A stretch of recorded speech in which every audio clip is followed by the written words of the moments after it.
Hola, bienvenidos al canal, gracias por acompañarnos hoy. Tenemos un tema muy especial. ¿Nos acompañan a verlo? ¿Qué pueden tener en común un simple tulipán del siglo XVII, una acción de una empresa de Internet de finales de los 90 y la inteligencia artificial hoy en día? Pues la respuesta es una fuerza que parece desafiar toda lógica, una fuerza que ha demostrado ser tan creativa como destructiva, la capacidad humana para la euforia colectiva. Esa misma fuerza que, a lo largo de la historia, es capaz de construir fortunas de la nada y devolverlas al polvo con la misma rapidez. Vamos a ver qué se esconde detrás de este fenómeno.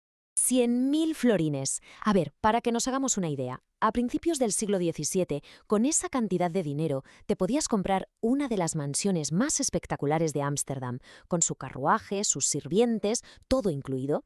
Era una auténtica fortuna, de las que marcan una vida entera. Ahora la pregunta es, ¿qué clase de activo podría valer tanto? ¿Oro? ¿Tierras? Pues no, nada de eso. Eran flores. 40 bulbos de tulipán. Esto que veis fue el epicentro de la famosa tulipomanía, la que para muchos es la primera gran locura especulativa de la era moderna. Un momento en el que el deseo por una flor exótica se convirtió en una histeria financiera que se tragó a toda una nación. Y aquí está la clave de todo, ¿no? La gran pregunta. ¿Qué es lo que lleva a sociedades enteras a desconectarse de la realidad, a jugarse su futuro apostando por algo cuyo precio ha perdido por completo cualquier anclaje con su valor real? Esto no es solo una anécdota histórica, es un patrón de comportamiento que, como vamos a ver, nos define y nos persigue hasta el día de hoy. Claro, es que la tulipomanía no fue algo que pasó una vez y ya está. El patrón es que es inconfundible.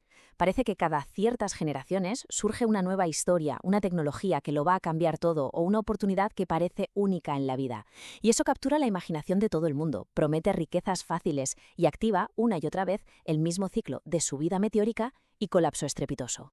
Vale, pero para entender por qué tropezamos una y otra vez con la misma piedra, lo primero es diseccionar el fenómeno. ¿Qué es exactamente una burbuja económica y cuáles son esas fases que sigue de una forma casi predecible? La clave de todo está en esa frase, desconexión con el valor fundamental. A ver, el valor fundamental se basa en algo tangible, la capacidad de algo para generar ingresos, su utilidad, su escasez real. Pero en una burbuja, el precio deja de reflejar esa realidad. El precio pasa a reflejar una sola cosa, la creencia de que mañana alguien estará dispuesto a pagar más por él. Y punto.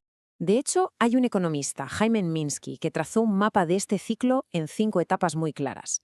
Todo empieza con un desplazamiento, una chispa, como fue la llegada de Internet. Le sigue el auge, que es cuando el dinero fácil empieza a regar la fiesta y los precios suben.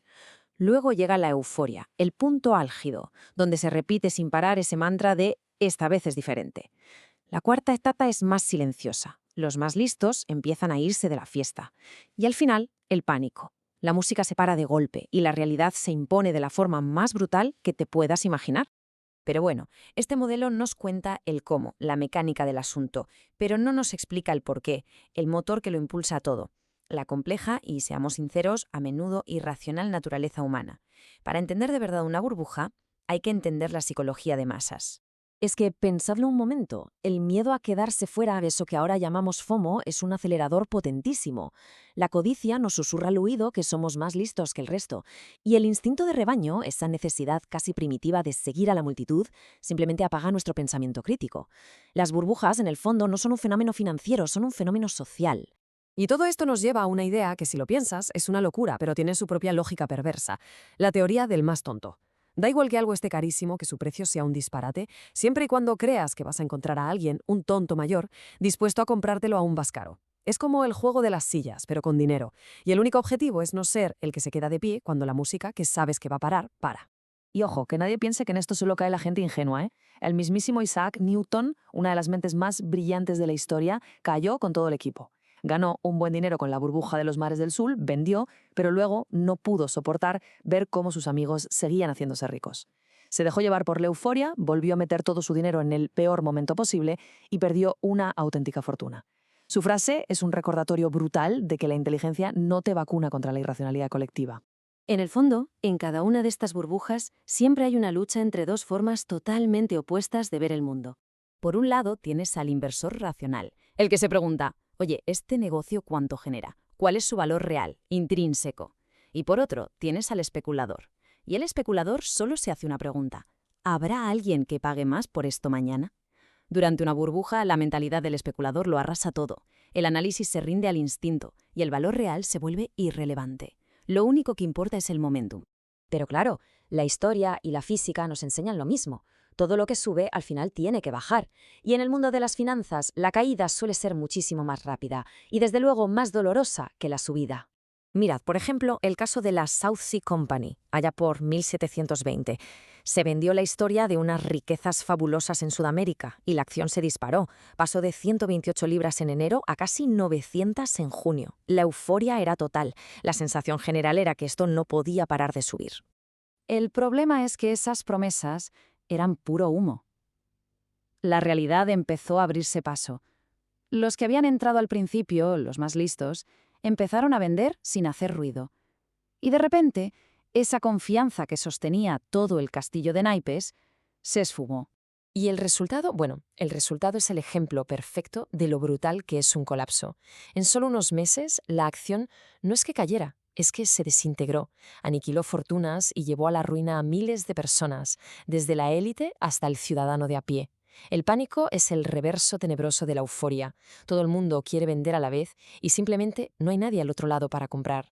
La historia, si nos paramos a escucharla, nos da lecciones que duelen, pero que son increíblemente valiosas.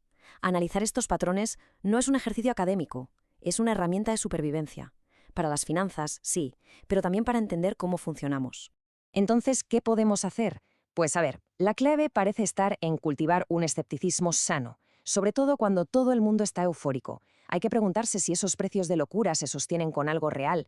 Hay que tener un cuidado tremendo con la deuda, que es como echarle gasolina al fuego. Y sobre todo recordar esa vieja máxima. Cuando hasta tu cuñado en la cena de Navidad te da consejos sobre dónde invertir, quizás sea el momento de empezar a ser muy, pero que muy prudente. Y claro, todo este viaje por la historia nos trae inevitablemente de vuelta al día de hoy, porque este ciclo no se ha parado, simplemente ha cambiado de escenario.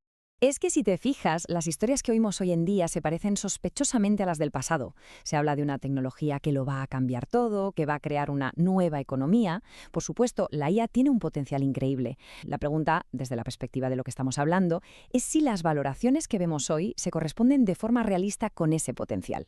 Fijaos en esta cifra, 800.000 millones de dólares. Es una cantidad tan gigantesca que te obliga a parar un segundo y a pensar qué significa. Pues bien, según algunos análisis, esa es la diferencia, el agujero que podría haber para el año 2030 entre los ingresos que la IA debería generar para que la inversión actual tenga sentido y lo que realmente podría producir. Ojo, esto no significa que la IA vaya a ser un fracaso, significa que hay una duda muy razonable sobre si ahora mismo estamos en medio de una sobreinversión brutal impulsada, una vez más, por la euforia. Al final, la historia de las burbujas es un espejo, es nuestra propia historia, la de nuestra increíble capacidad para el optimismo desmedido y también nuestra tendencia al pánico contagioso. Entender este ciclo no nos va a dar una bola de cristal para adivinar el futuro, pero sí nos puede dar algo mucho más valioso: la sabiduría para navegar el presente y saber distinguir entre lo que es una verdadera revolución y lo que es simplemente una muy humana locura colectiva. ¿Qué tema tan interesante? ¿Y ustedes qué opinan? Gracias por comentar, compartir y seguirnos. ¡Hasta pronto!